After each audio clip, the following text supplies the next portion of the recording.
exécutif de la DLO, je vous souhaite la bienvenue à notre deuxième conférence sur l'identité et la culture libanaise. Ce soir, on parlera de la période gréco-romaine et médiévale, avec toutes les invasions jusqu'à l'arrivée des Ottomans, de moins 333 à 1452. Je pense que notre ADN est tellement riche à cause des invasions qu'il y a eu, enfin on n'utilise pas le mot invasion, on saurait la main, toutes les civilisations qui sont venues au Liban depuis les Phéniciens, les Égyptiens, les Byzantins, les Grecs, les Romains, les Arabes, les Mamelouks, etc. etc. C'est pour ça que l'homme libanais, la femme et l'homme sont très forts, ils réussissent partout, c'est peut-être que notre ADN est bien gonflé. Ce qui est important, c'est de tenir la leçon. Qu'est-ce qu'on a appris avec ces 240 000 morts? Comment on doit être tous ensemble pour un Liban propre et nouveau et démocrate que nous voulons pour nos enfants. Et la seule façon de vivre, c'est la cohabitation, c'est le vouloir vivre ensemble, tous ensemble, un Liban propre. La période hellénistique commence, pour nous les historiens, en fait à la mort d'Alexandre le Grand en 323.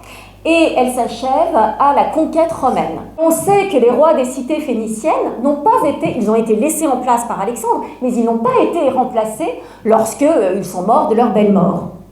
Et alors qu'on pensait que les cités avaient adopté automatiquement les institutions grecques, on s'aperçoit qu'elles ont adopté un système de transition totalement original, qu'elles sont allées dans une large mesure chercher à Carthage.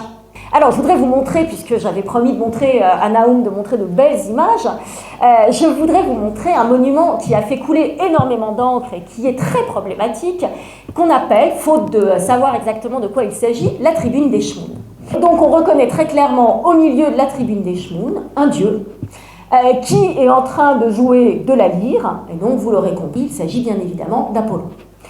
Je vous montre ici une très belle monnaie de l'Empire perse, qui date de l'époque perse, où on voit donc le Baal de Sidon, le grand dieu de Sidon, donc vraisemblablement Eschmoun, sur un char processionnel avec derrière lui le roi, qui était grand prêtre du culte. Alors, les cités de l'époque hellénistique vont petit à petit se libérer des grands royaumes qui sont nés du démembrement de l'Empire d'Alexandre. Elles vont prendre leur indépendance. La première à le faire, c'est Arados, à une date très très ancienne, en 259 avant Jésus-Christ. Elle est suivie par Tyr en 126, Sidon en 111. Vous avez des propylées qui renvoient aux pylônes des temples égyptiens, avec des emmarchements qui emmènent d'abord dans une première cour octogonale, puis encore un emmarchement, encore des propylées, encore une autre cour, et encore des marches, parce qu'on a une progression de plus en plus lente et de plus en plus difficile vers le sacré.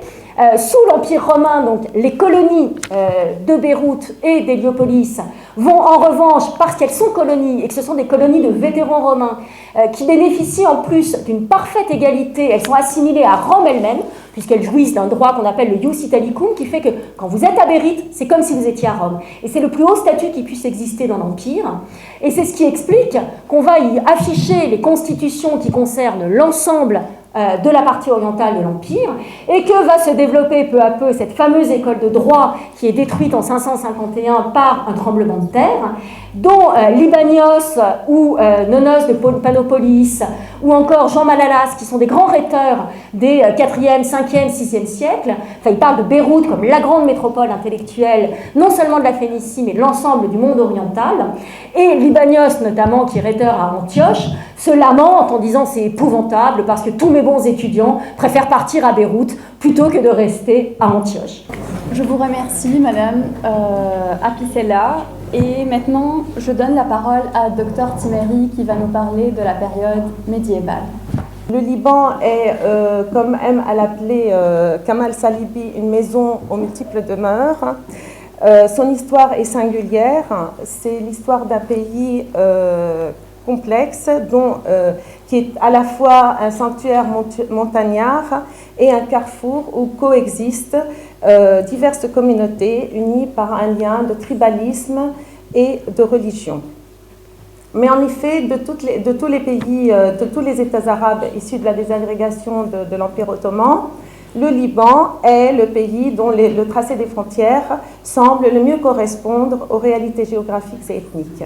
Dès le début du 7e siècle, le Liban, comme ses pays voisins, va être sous domination musulmane. Alors, plusieurs grands maîtres vont tour à tour se succéder. Passage obligé, les Omeyyades, c'est une dynastie de califes arabes, une ancienne oligarchie de la Mecque, qui prennent le pouvoir à la nomination du troisième calife, Ousmane Ben Affan, entre les années 644 et 656.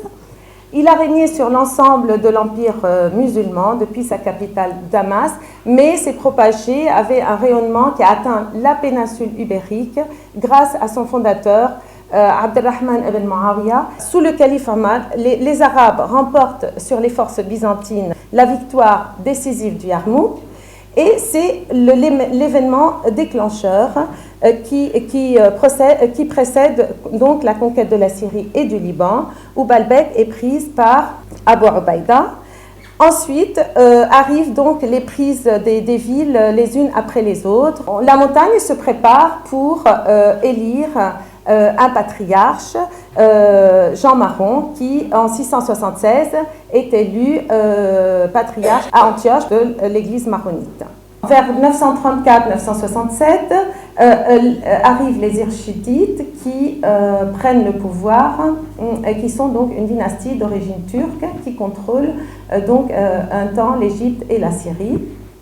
On arrive maintenant à la fin du Xe siècle, une nouvelle ère qui commence, c'est celle des Fatimides. Les Fatimides viennent de l'Égypte, ils tracent leurs origines de Fatima, donc la fille du prophète. Voilà, je conclurai en disant que tous ces clivages qui rendent improbable la naissance d'une entité politique libanaise unifiée, d'autant que chaque communauté garde en mémoire sa version bien particulière des conflits, des victoires, des persécutions passées, rarement en accord les unes avec les autres. Et comme le dit si bien Georges Nakache, deux négations ne font pas une nation.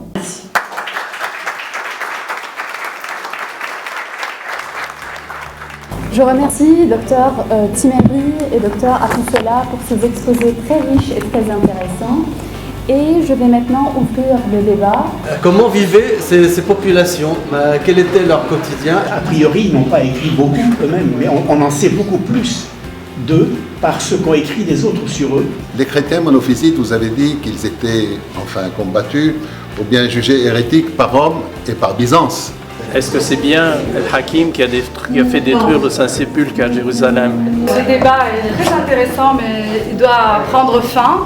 Je remercie les intervenants et je remercie tout le public d'être là. Je vous donne rendez-vous en septembre pour la période ottomane et je vous souhaite de très belles vacances. Merci.